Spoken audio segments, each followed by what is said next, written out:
Today, the St. Louis Dragons get set for their most important regular season game in team history. With a win, we're going to the playoffs. With a loss, we're probably out. So there is a ton at stake here as we get set for Week 18 between the Dragons and the Packers. Winner gets in, loser likely gets knocked out. As it stands now, the Dragons are currently the 4th seed in the NFC, but the Niners and Seahawks are right on our tail. They're half a game behind us in the division, and both of them are right behind Green Bay in the wild card chase. This is where the standings currently sit. The Cowboys are probably going to get one. The Falcons, Panthers, and Saints are battling it out for the South, but they'll all be in the playoffs no matter what. The Lions and Packers are battling it for the North. And then us, the Niners and the Seahawks, are in a three-way arms race for the NFC West. This division has been really close throughout the entire season, and today we'll finally find out who takes it and if anybody from the West possibly gets in as a wild card. Our only chance of making the playoffs realistically is by winning the division. If we lose to Green Bay today and one of San Francisco or Seattle wins, then we're out. The dream is over. The Niners are playing against Cleveland here in Week 18. The Browns are a talented team, but they're 4-12. So because of that, the Niners should probably win this game. The Seattle Seahawks are playing against the Los Angeles Rams. The Rams just beat us last week, but they are also not very good, 5-11. Now, Seattle's been playing really bad football as of recent. They started the year on a 5-game win streak. Now they're on a 5-game losing streak. They haven't won since their bye week. And, of course, they've got their third-string quarterback, Zach Wilson, starting. They even just lost to the Browns this past week. But nonetheless, Seattle and San Francisco are both playing against bad teams. It would only take one of those two teams to win, along with us losing, to knock us out of the playoffs entirely. And again, it sucks that they're playing against two teams who are presumably tanking, while we're playing against the Packers, who are in a pretty similar situation to where we are. If Green Bay wins this game, they're in the playoffs no matter what.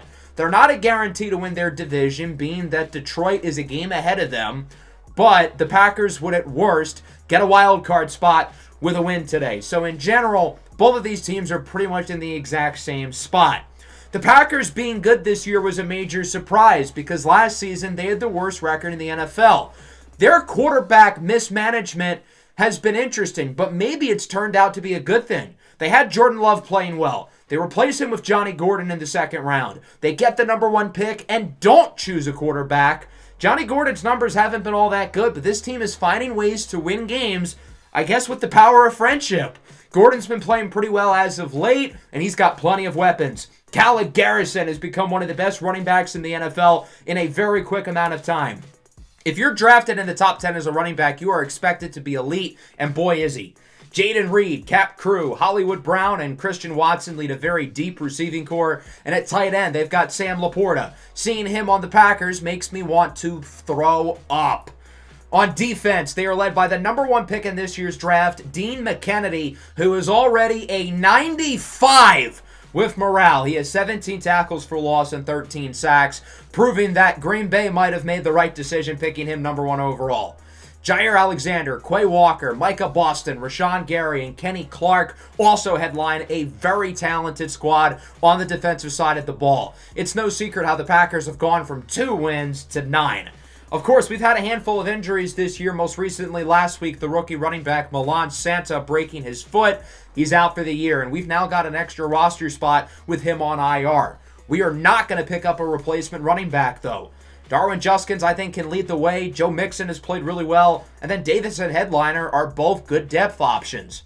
We don't have a lot of depth, though, on the defensive line. And we're going to sign 34-year-old Jadeveon Clowney, who, if you remember, we almost traded for a couple years ago, ultimately opting for his teammate at the time, B.J. Ojulari. Clowney's going to give us some rotational reps and hopefully another solid veteran presence on the defensive line. So let's get this show on the road. Week 18. Winner is in, loser is probably out. So much at stake today for both the St. Louis Dragons and the Green Bay Packers. And it's interesting that one of these teams, the Dragons, was the best team in the NFC record-wise last year, while the Packers were the worst. But things in the NFL change very quickly, and these two are now pretty much even. They're not even going to let the Dragons run out of the tunnel. If Dan Hurley was our coach, we would be taking this pretty personally. But nonetheless, we'll see if the Dragons, despite low team morale and poor vibes, are able to fend off the power of friendship and the Green Bay Packers with a playoff spot on the line. Both teams are currently in the playoff picture now, but there's likely only one seat at the table for these two teams. Assuming one of San Francisco or Seattle wins this week, there is no scenario where both the Dragons and the Packers get into the playoffs, making this a must-win game for both teams. Puma Whitlock leads the way for the Dragons offense, who will start with the ball. Obviously, Puma's been great again this year, but throughout his NFL career, I feel like he has struggled at times in big games. He's got a lot to prove today. 3rd and 1, Juskins with the handoff. He loses 2. Kenny Clark in the backfield bringing him down. Even though this is the regular season, this might as well be a playoff game with the stakes on the line for both teams. Of course, again, the winner is in, and the loser likely is not. 3rd and 10. Gordon misfires on the run. Johnny Gordon looking downfield on each of the first 3 plays of the drive, and he's incomplete on all of them. So now the Dragons get it. 3 and outs for both offenses. 2nd and 3. Finally a first down. Isaiah Likely is the one who grabs that one for a gain of 6. Could have got more if he was able to keep the feet in. 3rd and inches. Short throw for Likely again, and he will get the first down. Shoved to the ground quickly by Quay Walker as the veteran left tackle Lane Johnson is hurt on the play. 2nd and 3. Mixon loses 2. A big start for Kenny Clark, who has been dominant up front early for the Packers. 3rd and 4 now from the 25. Puma will look to throw it. He's got time and room. Looking downfield for Isaiah Likely, who brings it to the 2. Threading the needle perfectly. Likely had just enough space to come down with that one for the first down. 1st and goal. Puma on the run. Back to Likely. He's in for a score. An Isaiah Likely legacy drive. 4 receptions for number 4 on that possession. He's now got 69. Nice. On the year. And so the Dragons lead 7-0. Packers back with it. 2nd and 10. Handoff to the backup running back, Caden Thomas, who was up the middle for a first down, gaining around 14. Another 3rd down now for Green Bay, this time 3rd and 6. They haven't been able to get anything in the air yet. Looking to change that here as Johnny Gordon is under pressure, and he is sacked! Simeon Bonnet in the backfield for his team-leading 7th sack of the year. Obviously, Bonnet's been inconsistent throughout the season, but he's playing his best football down the stretch as he's got another sack, and the Dragons get it back as it's 3rd and 1 from the 48. Handoff for Mixon. He does not get it, losing 2. Kenny Clark with 3 TFLs in the first 7 minutes of the game. And ultimately, despite the field position, the Dragons are going to punt it on 4th down. Presley Harvin looks to pin Green Bay deep. This one's going to be close, and it just barely bounces in the end zone for a touchback, and the Packers get a lucky break. Their offense has done virtually nothing so far. Looking to change that here on 1st down. Gordon looks downfield. He's got his man, Jaden Reed. Jukes away from the defender, and he gains 37. First completion of the night for Johnny Gordon, and it proves to be a big one as the Packers get a long gain. So now the Packers have it at the 43 on 1st down as Caden Thomas is losing a yard. He's wrapped up by B.J. Ojulari, the former LSU Tiger. And speaking of LSU guys, the Packers got a lot of them. Johnny Gordon, Caden Thomas, and the top receiver Quinn Crew were all drafted in the same year out of LSU. Power of friendship. Georgia Bulldogs don't like LSU players, though. That's Devontae Wyatt, the former Packer, in with the sack. Wyatt was a first-rounder by the Packers, looked at as a bust, but has revived his career here. 2nd down, Puma with a rocket downfield. He's got J-Mo! Nobody's in front of him! He'll take it for a house call! A 74-yard touchdown for Jamison Williams! And the Dragons add to their lead. What a smart play there by Puma Whitlock, recognizing the Packers are stacking the box. J-Mo's got a one-on-one matchup, and with him running a go ball, nobody's going to outrun him, not even number 26, Cormani Bowman, who's pretty fast, but he can't keep up with J-Mo. So the Packers get it back, but not for long! The power of friendship is dying quickly! Cam Lucifer looking to take it the distance, and he's wrapped up at the 1. Things are trending downhill very quickly for the Packers. We've got a 76-yard touchdown and an interception to the 1-yard line within the span of about 10 seconds. Here's Puma on the run. Gets it to Lorenzo. What a catch! And the Dragons added their lead. Sincere Lorenzo, the backup tight end, with an incredible grab. And the Dragons lead it 21-0 here in the first quarter. Sometimes it's not about the vibes. The Dragons have come to play today. And Green Bay's got to dig themselves out of this hole quickly. There's Caden Thomas for the first down. That'll wrap up the first quarter. Not a bad start. The Dragons look dominant. They lead 21-0. Thomas again on second down. He's got room and is wrapped up by Saluni. Caden Thomas has gotten all the carries over Khaled Garrison because Garrison's a little bit dinged up. He's going to get some more touches as this game goes on, but for now, Thomas is the feature runner out of the backfield. As that wide open pass is dropped, it's been that kind of day for Green Bay. Johnny Gordon hasn't been very good, but his receivers have not done him any favors. 3rd and inches, Thomas breaks the tackle from Simeon Bonnet and is able to get the first down. Big run for Green Bay. Caden Thomas has done a great job with his name call, getting all these extra carries, and the Packers are finally moving it down the field. 2nd and 9, fake jet sweep. It's a handoff to the 3rd-string running back, Gabe Neighbors. He gets the first down to the 17-yard line, and the Packers' offense is finally in business. They needed this drive bad. 3rd and 5, handoff up the middle. This is Khaled Garrison, who does not get the first down. An extremely athletic tackle by Devontae Wyatt, not only stopping him from a possible first down, but also a potential touchdown. I would go for it if I was Green Bay, but the Packers just want to ensure they get some points. Field goal is good. It's now 21-3. The Dragons get it back. Puma Whitlock with 3 passing touchdowns in the first quarter alone. Looking to get the ground game going as Joe Mixon gets a first down to the 36, wrapped up by Micah Boston for the Packers. Good start to the drive for this red-hot offense as Puma Whitlock rolls out to the right under a ton of pressure on the run, fires for Tykeem Keon Jr., who gets it to the 44-yard line for a gain of 20.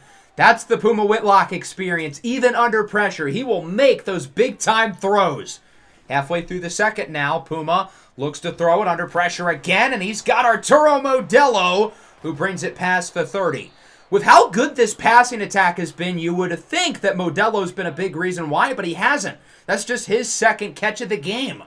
Now from the 29. Handoff for Juskins, breaks a tackle. He loses 2 as Shaq Leonard is now hurt for the Packers.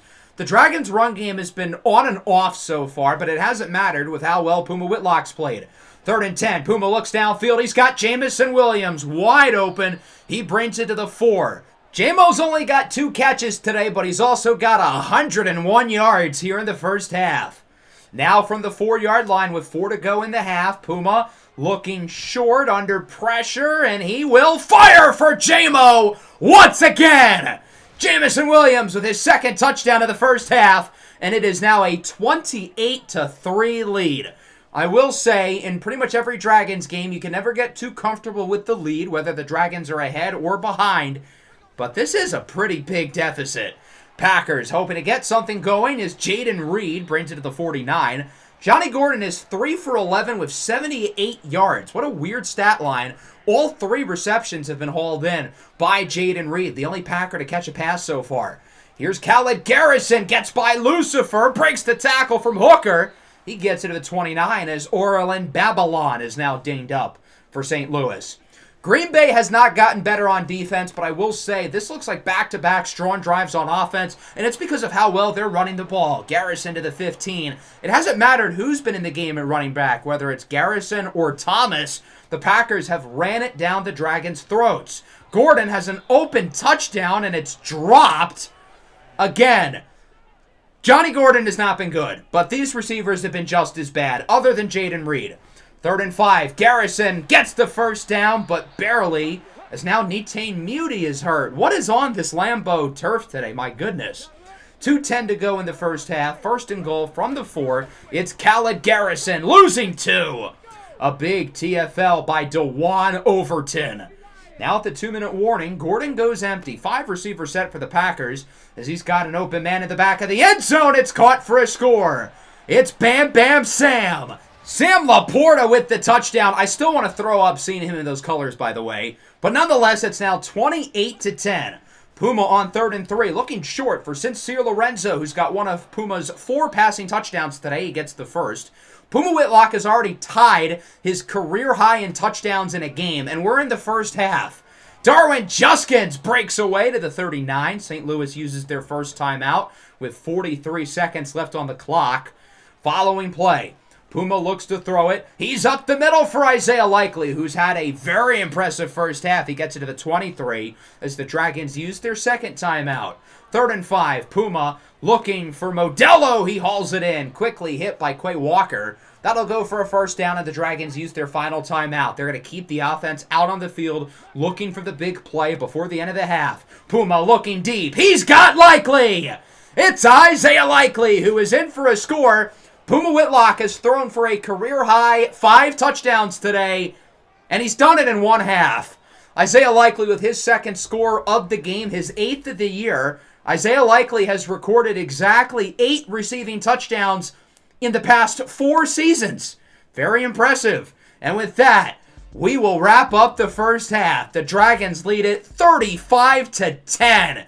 Every St. Louis game seems to be really close. However, here in Week 18, the Dragons have had other plans. Puma Whitlock is on pace to throw 10 touchdowns today. Will he?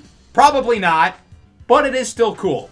Let's take a look at our final halftime report of the regular season. We'll start in Indianapolis. The Colts with the edge here over the Houston Texans as Anthony Richardson would deliver a dime for Kyon Sparks. Next up, we'll head to Duval County, Jacksonville, Florida. In what could be the final game for Deacon Adderley as a Tampa Bay Buccaneer, he's looking pretty good. I don't know if it's going to be enough for the Bucs to want to bring him back, but he's played pretty well today. Bucs with the edge over Jacksonville. And in New York, another in-state rivalry. We are tied here at 14. Both teams out of the playoffs playing for pride, and the Giants are looking to do so with that touchdown by Saquon Barkley. As we go into the second half, obviously, we're playing pretty well. We're in a good spot. I don't want to get too comfortable. I get that we're up by 25, but I've seen some weird things. I want to focus on running the ball because, well, we're probably going to be doing a lot of that. And then on the inverse, Green Bay has ran it really well, but they haven't thrown it well. Despite that, I expect them to primarily pass the ball in the second half, so that's what we've got to stop. Green Bay starts with the run, though. Another first down for Callum Garrison, who has 64 yards today, despite really only having played like 1 quarter worth of action. From the 39, back to Garrison. He's got plenty more blocks, and Garrison gets the first, bringing it to the 34. Assuming the Dragons win and make the playoffs, this run defense does look awfully concerning, I can't lie. 2nd and 7, Garrison again with plenty of room to the left side. I thought Green Bay was going to start throwing the ball, but they're continuing to lean on what's been working for them. The ground game with over 150 yards as a team, rushing-wise. 2nd and goal now from the 8. It's a jet sweep for Jaden Reed. He gets by Ojulari and Hooker. Jaden Reed is into the end zone for a touchdown, and the Packers bring it within 3 scores as it's 35-17. Green Bay's offense has continued to play pretty well since the first quarter, despite their defensive collapse. Here's Tornado Davis II with plenty of room up the middle. He gets a first down, gaining around 11. Puma Whitlock is unsurprisingly in the zone. He's already got his career high in touchdowns, but he's looking for more. Here is Griffin Weaver to the outside. He gets the first to the 49. Along with Puma Whitlock's 5 touchdowns, he's only thrown 5 incompletions. Unbelievable efficiency as Colin Robinson comes through to snag that one. An impressive play by Robinson as the Dragons keep the chains moving. 2nd and 7. Puma's going to look to run with it, but Quay Walker pops the ball out. Jair Alexander picks it up, and he's going to look to take it the distance for a scoop and score. The Green Bay Packers will bring it within just 11 points if this play stands. That's why I said the Dragons cannot get too comfortable, because these Packers are probably not going to quit. Let's look at the replay. In real time, I think that ball was definitely out, and there you go. Clear as day fumble. It's 35-24. The Dragons are still in the power position, but the Packers got some momentum. 3rd and 6, Griffin Weaver wide open. Big first down for the Dragons as Griffin Weaver III brings it to around midfield. 3rd and 1 now with 2 to go in the 3rd. It's an RPO. Arturo Modelo is able to get the first down, gaining around 4, but that's all he needs to keep the chains moving. 3rd and inches, Dragons offense again having no issues moving the ball down the field. Puma's under a little pressure, rolls out to the left side, and he will run for the first down. I think Modelo could have gotten opened up there at the end, but Puma wanted to ensure the Dragons would just get the first down, and that's what he does there on the run. 2nd and 10, Darwin Juskins up the middle. He gets the first, bringing it to the 13-yard line. The Packers are making a nice comeback push, but it will not matter as long as their defense continues to look like Swiss cheese, as that'll wrap up the third. The Dragons are 1 quarter away from winning the division and getting back to the playoffs. This game's not over, but the Dragons are in a good spot. They're up by 11. They've got the ball inside the 10-yard line. As on 3rd down, they're going to run it with Juskins, and he gets nothing. Aziz Al-Shaair brings him down. If it was like 4th and 1 or 4th and 2, I think the Dragons would go for it. But since it's 4th and 5, they're going to bring the kicking unit on, and Cameron Dicker nearly misses that one. Dicker will split the uprights, though, nonetheless, from 26, and it's 38-24. Still only a 2-score game. Johnny Gordon on 2nd down is picked off! Ryan Nada, the rookie out of Michigan, with the interception. A gigantic turnover for the Dragons. It seemed like things were starting to go well for the Packers, and bam! A huge turnover by Nada, his team leading 4th interception of the year. Dragons back with it. Puma up the middle for Isaiah Likely, continuing his fantastic performance as the tight end brings it to the 7. Can the Dragons punch it in? 3rd and goal from the 1. Handoff for Mixon, and he is in! Joe Mixon with the score, and that'll make it 45-24. The Dragons are back up by 21 points, and with just under 7.5 to go, the Packers are hanging on for dear life. Gordon up the middle for Sam Laporta. He brings it to around the 50. Just the 6th completion of the day for Johnny Gordon. Following play now with under 7 to go. Gordon has a clean pocket and a wide open man. That is Marquise Hollywood Brown. He's had a couple of bad drops today, but he brings that one in for a first down. 3rd and 10 now. Gordon looking downfield. It is incomplete. And that'll make it a 4th and 10 from the 35. Down by 21. There's no reason not to go for it here with 6 minutes left. Gordon looks to throw it under pressure, and he is picked off again. DeMore Diggins comes down with the interception, and Johnny Gordon has now been picked off 3 times today. The secondary with some big plays throughout this game, and the Dragons up by 21 are going to look to chew some clock and finish it off. On 3rd and 5, Juskins loses yards. He's wrapped up by Rashawn Gary. That'll force a punt. Packers get it back with 4 minutes left. Still down by 21. Inside the 10 as Gordon goes downfield. He's got Jaden Reed, who brings it to the 33-yard line. Reed continues to be the only pass catcher who's been productive today for the Packers. 5 wide. Here's Reed again. Gets by Hooker, and he'll take it the distance. A 67-yard touchdown for Jaden Reed. His 2nd all-purpose score of the afternoon. And it's 45-31. The Packers are going to go for the onside kick, and it is recovered by the Dragons. Tykeem Keon Jr. comes down with it. He is hit hard, but he's able to hold on to it.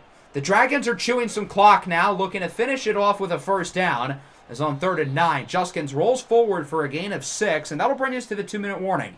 4th and 3. The offense is going to stay on the field. The Dragons could make it a 3-score game, but instead, they want to end it. Puma Whitlock calling for an audible.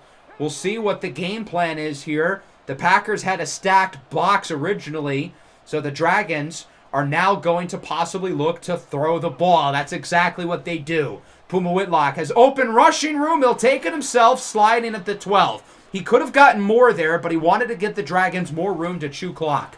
3rd and 3. Juskins only gets a yard. And again, with around 30 seconds left, the Dragons want to end the game for good. Punch it in on 4th and 2, get the first down, and finish this sucker off. The Dragons went for a pass last time. They'll do it again. Puma rolls out to the right, under pressure, looking for Modelo, who is lit up in the end zone. Good pressure there by Dean McKennedy, the number 1 pick out of Purdue, who's had a quiet game, but he makes a play there. Packers with it at the 4 and around 30 seconds left. Up the middle, nice catch there by Marquise Brown. Green Bay's got to run no huddle, and now with 3 seconds left, they're going to have enough time for one more Hail Mary. Gordon looks to throw it, under pressure. He is sacked! Simeon Bonnet and Devontae Wyatt finish this game off, and the St. Louis Dragons have clinched the NFC West and are going back to the playoffs.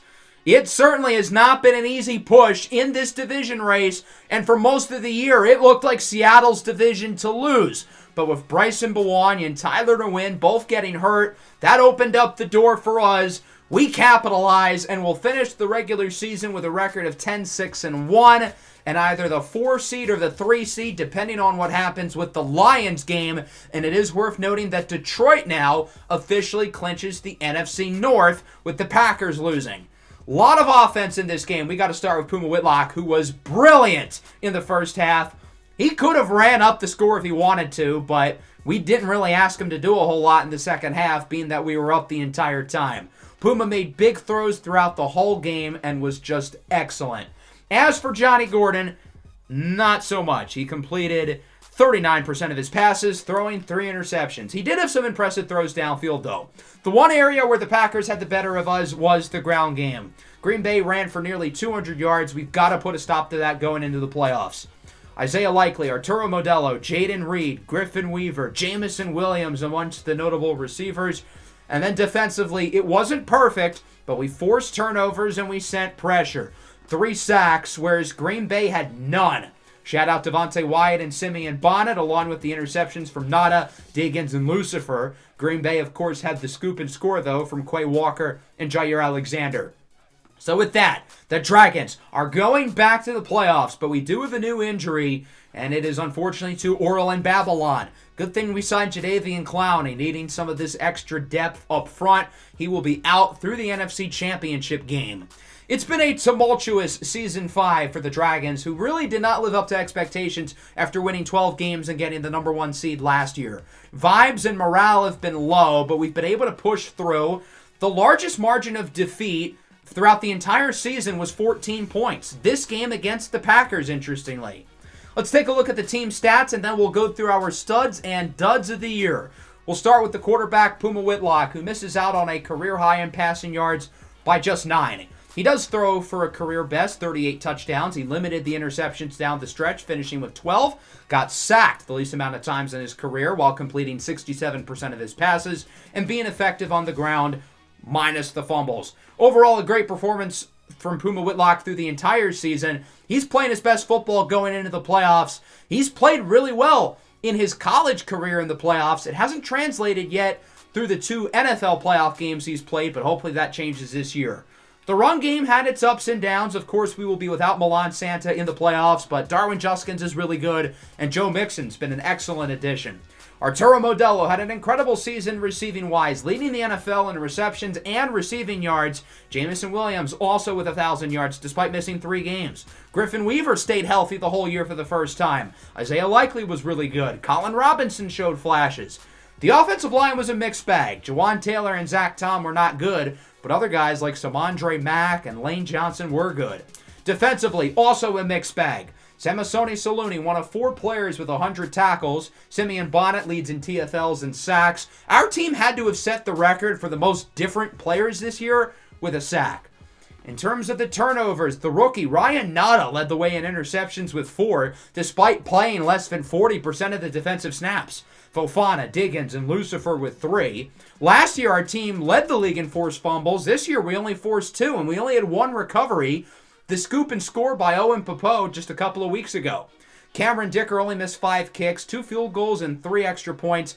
After the early season Seattle game, he was really good. Presley Harvin with a strong year. And then Colin Robinson as a kick returner was really, really good, averaging nearly 26 yards per return. So with that, we'll go through our studs and duds of the year on both sides of the ball. Keep in mind this is an expectations-based award, not necessarily our 3 best and 3 worst players. We will start with Arturo Modelo, though. He won the stud of the year last year, and he's back this year. Now, we did expect him to be really good, and boy, he was. But I feel inclined to put him back in the vote because he doesn't play like an 82 overall receiver.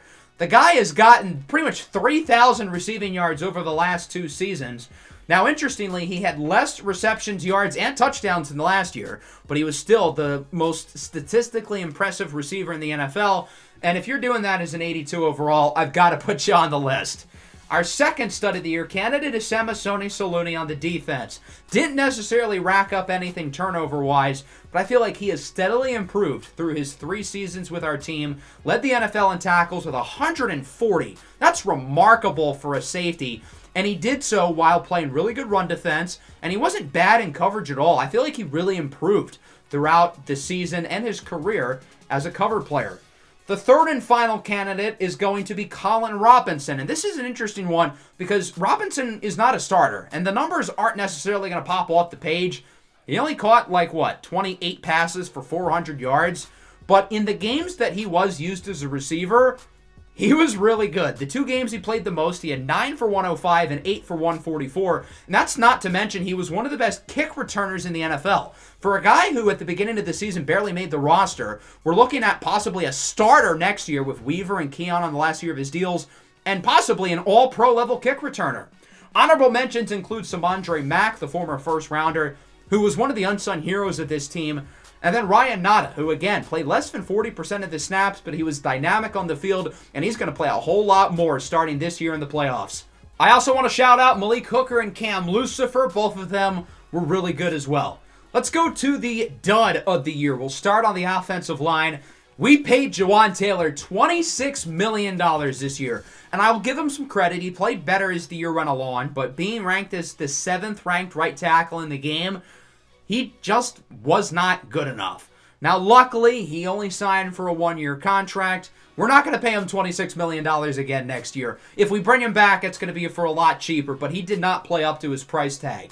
Zach Tom was one of our dud of the year candidates last year, and he found a way to one-up himself. He was even worse this year. Part of the reason why we signed Tom to a pretty big contract a couple seasons ago is that he can play a bunch of positions, but I don't think he can play any of his positions well. As for the final candidate, I was kind of torn between a few guys. Simeon Bonnet is an interesting one because he was good this year. He was one of the best run defenders in the NFL with 18 TFLs. He led the team in sacks with 7.5. In a season where sacks were generally down in the NFL, the leading sack getter, I think, only had 14. But, given his expectation, he was really disappointing. And for that, he'll be our final dud of the year candidate. He's been playing some great football lately, and I'm confident that he's going to be good to go for the playoffs. But for a guy in his contract year, I was hoping for more than 7.5 sacks. Simeon Bonnet was a good player for us, but we need him to be a great player. I was ultimately down between him and Devin White, another guy who played pretty well this year, but he didn't play up to his standard. I feel like Devin White has lost a step slightly. He's getting older, and ever since he got hurt, Owen Popo has taken his role, and Owen Popo has played considerably better than Devin White did throughout the year.